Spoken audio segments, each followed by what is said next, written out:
Durante la cena, mi suegro sugirió que nuestra hija renunciara a su viaje a Disneyland por su cumpleaños para que su prima pudiera ir en su lugar. Dijo, eres la mayor. Actúa como una adulta. Mi hija se quedó mirando su plato. Entonces, mi marido se levantó y dijo esto. Sus padres palidecieron. Mi suegro intentó arrebatarle el cumpleaños a mi hija mientras ella aún masticaba el primer bocado de la cena. Apenas llevábamos 5 minutos en la cena del domingo cuando Richard dejó el tenedor y dijo que Emma debía ceder su viaje a Disneyland a su prima, Ava. Así, sin más. Sin preámbulos, sin discusión. Emma acababa de cumplir 12 años esa semana. Caleb y yo habíamos ahorrado durante meses para llevarla. Turnos extra, suscripciones canceladas, cosas que vendimos porque no las necesitábamos. Ella llevaba el mapa del parque doblado en el bolsillo como si fuera un mapa del tesoro. Richard la miró directamente y dijo, Ava nunca ha ido. Tú eres mayor. Actúa como una adulta. Emma se quedó mirando su plato. Diane asintió como si aquello fuera una lección de vida. Dijo que le construiría carácter. Dijo que Ava merecía un gran recuerdo por una vez. Los padres de Ava tenían problemas económicos. Eso era cierto. Pero no explicaba por qué mi hija tenía que renunciar a lo único que había estado contando los días para vivir. Sentí que se me apretaba el pecho. Esto no era nuevo. Cuando Emma sacó las mejores notas, ellos recordaban a todo el mundo que Ava tenía dificultades en la escuela. Cuando Emma consiguió un solo en el coro, sugirieron que no subiéramos vídeos. Porque podría molestar a Tava. Cada logro de Emma tenía que suavizarse. Pero esta era la primera vez que intentaban quitarle algo concreto. Los boletos eran no reembolsables. El hotel ya estaba reservado. Faltaban solo 2 semanas. Richard siguió hablando. Dijo que podíamos transferir los boletos a Ava. Dijo que Emma ya tenía edad para empezar a pensar en los demás. Dijo que los cumpleaños solo son días. Las manos de Emma estrujaban la servilleta. Yo esperé a Caleb. En el pasado, él siempre intentaba suavizar las cosas después. Decía que sus padres no lo decían en ese sentido. Esta vez no se quedó sentado. Empujó la silla hacia atrás con tanta fuerza que golpeó la pared. Se levantó y miró directamente a su padre. Sin dudar. Si quieres hablar de actuar como un adulto, dijo. Hablemos de lo que hiciste con el fondo universitario de Emma. El silencio en la habitación fue total. El rostro de Diane cambió al instante. No fue confusión. Ni enfado. Fue miedo. Y en ese momento entendí que esto nunca había sido sobre Disneyland. Nadie se movió después de que Caleb lo dijera. Richard parpadeó como si hubiera oído mal. ¿Fondo universitario? ¿De qué estás hablando? Caleb no se sentó. Siguió de pie, con las manos en el respaldo de la silla. El que nos ofreciste gestionar cuando Emma nació. El que dijiste que crecería más rápido si tú lo manejabas. Ese fondo universitario. Sentí que el estómago se me caía. Cuando Emma era bebé, Richard insistió en abrir una cuenta de inversión para ella. Trabajaba en finanzas desde hacía años.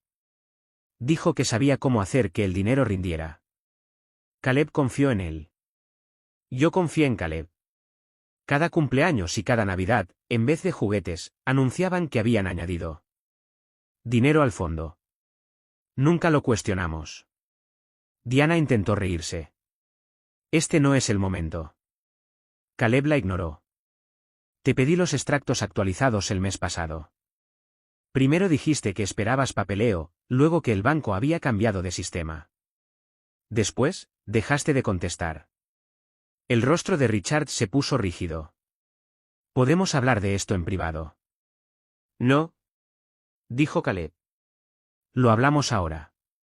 Emma levantó la mirada lentamente. Parecía más confundida que otra cosa. Me sentí expuesta. No sabía que Caleb había estado pidiendo los extractos. No me había dicho nada. Richard finalmente habló. El mercado ha estado inestable. Ya sabes que ha habido ajustes. ¿Ajustes? Repitió Caleb. ¿Cuánto queda?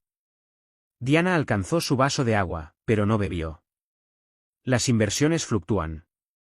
No puedes entrar en pánico cada vez. ¿Qué baja? Caleb sacó su teléfono. Llamé al banco el viernes. La cuenta se cerró hace 8 meses. Oí los latidos de mi propio corazón en los oídos. ¿Cerrada?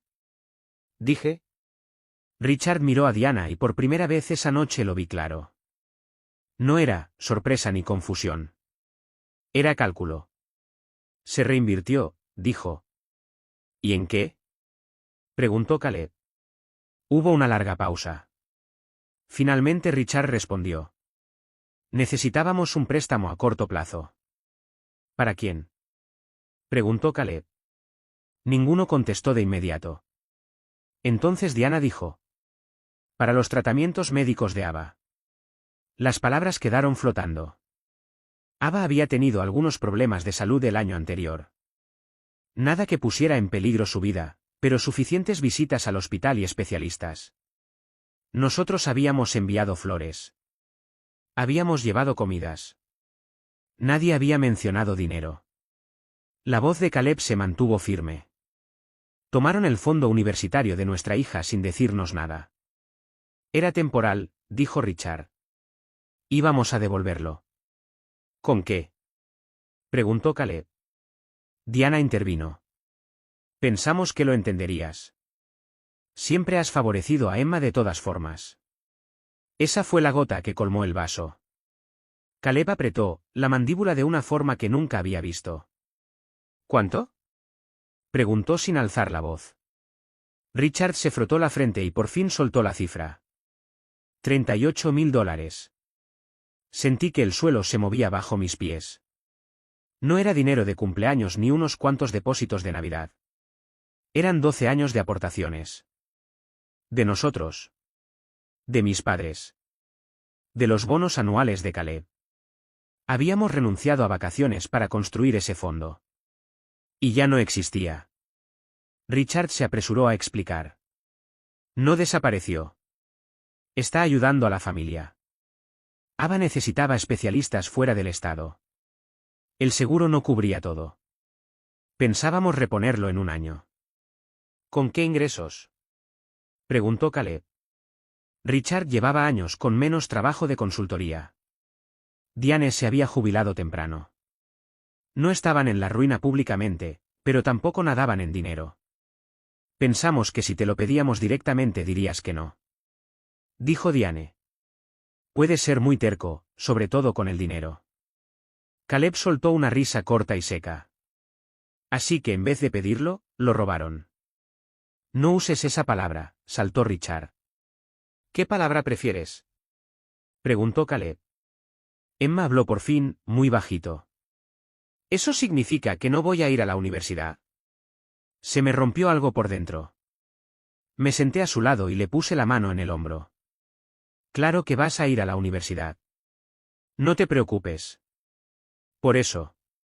Pero la verdad era que no tenía ni idea de cómo íbamos a recuperar esa cantidad de dinero. Richard intentó suavizarlo. Emma, cariño, esto era por la salud de tu prima. La familia cuida de la familia. Un día lo entenderás. Emma miró a su abuelo por primera vez desde que empezó todo. Yo no dije que ella pudiera tenerlo. Nadie contestó. Entonces Caleb dijo algo que no esperaba. Ava no necesitaba especialistas fuera del estado. Diane se puso rígida. ¿De qué estás hablando? Caleb miró a su padre. Llamé a Mark la semana pasada. Mark es el padre de Ava, el hijo de Richard de su primer matrimonio. El niño de oro, el que nunca hacía nada mal. Él me dijo que los gastos hospitalarios se pagaban con un plan de pagos. Dijo que ustedes se ofrecieron a ayudar. Pero él rechazó porque no quería deberles nada. El silencio fue sepulcral. Caleb continuó. También dijo que nunca recibió $38.000 de ustedes. Sentí que se me retorcía el estómago. Si el dinero no fue para los tratamientos de Ava, ¿dónde fue? Diane abrió la boca, pero no salió sonido al principio. Entonces sonó el timbre de la puerta. Nadie esperaba a nadie. Caleb miró hacia el pasillo. Richard se levantó rápidamente. Casi demasiado rápido.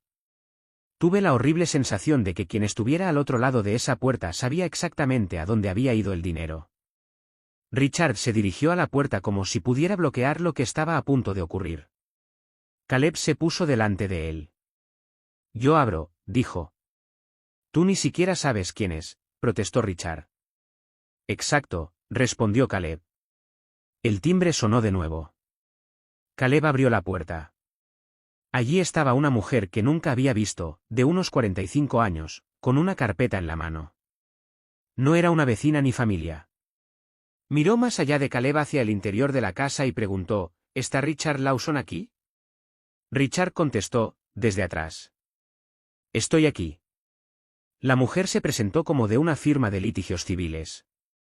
Dijo que había intentado llamar y enviar correos. Necesitaba entregar formalmente documentos sobre una demanda pendiente. ¿Demanda por qué? Preguntó Diane rápidamente. La mujer fue directa. Alegaciones de tergiversación financiera e incumplimiento de deber fiduciario. Sentí que me zumbaba en los oídos. Caleb tomó la carpeta antes de que Richard pudiera hacerlo. La abrió allí mismo, en la puerta. El nombre en la demanda no era Mark. Era el de la señora Patterson, mi madre. 3 meses antes, mi mamá había mencionado que había transferido una cantidad importante directamente a la cuenta universitaria de Emma, queriendo aumentarla antes de que empezara el instituto. Se lo había dicho a Richard porque él gestionaba la cuenta.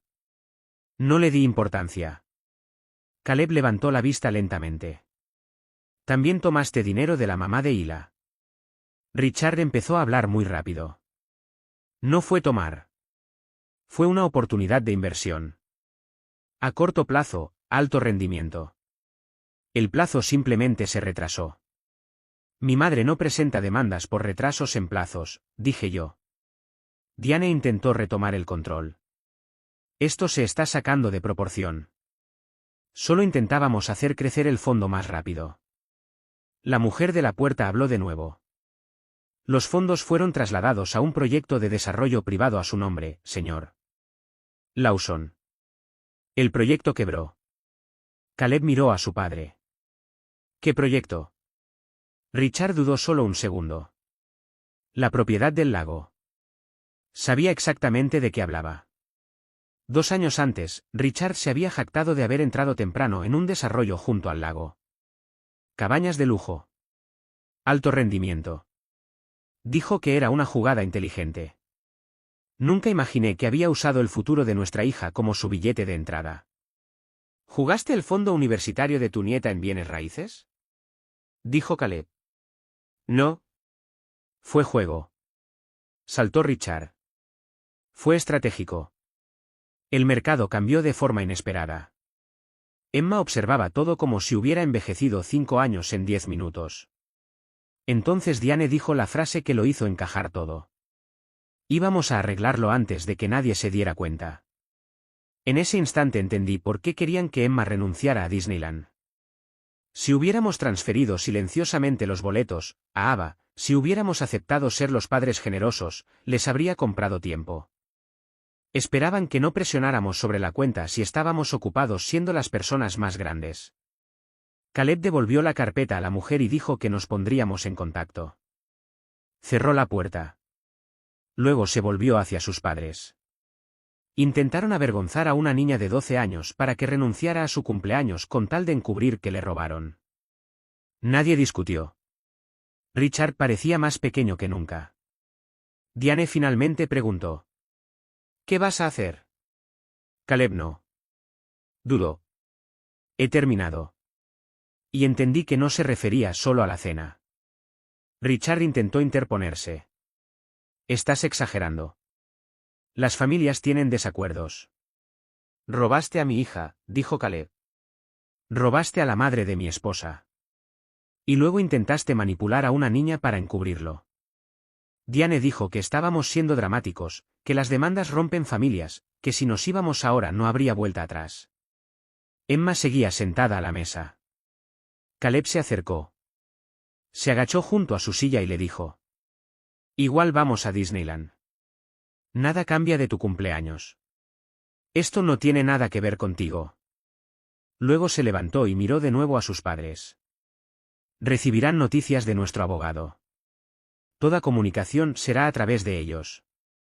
No contacten a Emma. No contacten a la mamá de Hila. Si intentan presionarnos o dar la vuelta a la historia, lo añadiremos a la demanda. Richard parecía atónito. ¿Demandarías a tu propio padre? Tú ya elegiste ese camino, respondió Caleb. Diane pasó de defensiva a suplicante. Podemos arreglarlo en privado. Podemos hacer un plan de pagos. ¿Con qué dinero? Preguntó Caleb. El proyecto del lago se hundió. Todos sus amigos perdieron dinero ahí. Esa fue la primera confirmación de que esto era más grande que nosotros. Richard por fin dijo la parte silenciosa en voz alta. Pensé que se duplicaría en un año. Iba a sorprenderlos. Devolver más de lo que tomé. No tomaste de mí, dijo Caleb. Tomaste de una niña. Emma se levantó entonces. No lloró. Solo dijo. ¿Podemos irnos a casa? Eso dolió más que todo lo demás. Salimos sin tocar la comida. Nadie intentó detenernos. En el coche, el silencio duró mucho tiempo. Luego Caleb dijo algo que nunca olvidaré. Cuando tenía 19 años, mi padre abrió una tarjeta de crédito a mi nombre sin decírmelo. Me enteré cuando llamaron los cobradores. Dijo que era temporal. Dijo que él lo arreglaría. La pagué yo mismo. Lo miré fijamente. Nunca me lo contaste. Pensé que había cambiado, dijo Caleb. Quería creer que había cambiado. De repente todo encajó. El secreto sobre la cuenta, las demoras, las excusas. No era algo nuevo. Era un patrón. Emma se inclinó entre los asientos y preguntó. ¿De verdad ya no vamos a ver más al abuelo y a la abuela? Caleb la miró por el retrovisor. No hasta que arreglen lo que rompieron. Y supe que se refería a mucho más que al dinero. A la mañana siguiente, Richard apareció en nuestra casa sin llamar. Vi su coche por la ventana y se me encogió el estómago. Caleb ya estaba hablando por teléfono con el abogado que mi madre nos recomendó. Cuando vio quién era, terminó la llamada y salió antes de que Richard volviera a tocar. Yo me quedé dentro con Emma, pero los veía a través del cristal. Richard no estaba enfadado esta vez. Parecía cansado. Habló durante un rato. Caleb apenas respondía. En un momento Richard señaló la casa, probablemente pidiendo entrar. Caleb negó con la cabeza. Después de unos minutos, Caleb volvió a entrar con un sobre en la mano. No lo abrió de inmediato. Solo lo dejó en la encimera de la cocina y lo miró. ¿Qué es? Pregunté. Un cheque de caja. $10.000.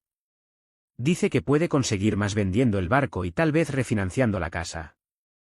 Quizás. Emma entró en silencio en la cocina. Miró el sobre. ¿Eso es parte de mi dinero de la universidad? Parte, dijo Caleb. Ella asintió despacio y luego dijo algo que ninguno esperábamos. No lo quiero si hace que todos mientan. Caleb la miró con atención. ¿Qué quieres decir? Ella se encogió de hombros. Dicen que era por la familia, pero si realmente era por la familia, habrían pedido permiso. No había nada infantil en la forma en que lo dijo. Esa misma tarde Caleb lo hizo oficial. Les envió por escrito a sus padres que toda comunicación sería a través de abogados. Congeló su crédito y el de Emma por si acaso. Presentó una denuncia policial, no porque quisiera que arrestaran a su padre, sino porque el abogado dijo que la documentación importaba. Diane me llamó esa noche desde un número bloqueado. Dejé que saltara el buzón de voz. Su mensaje fue sencillo. Estás destrozando esta familia. Lo borré.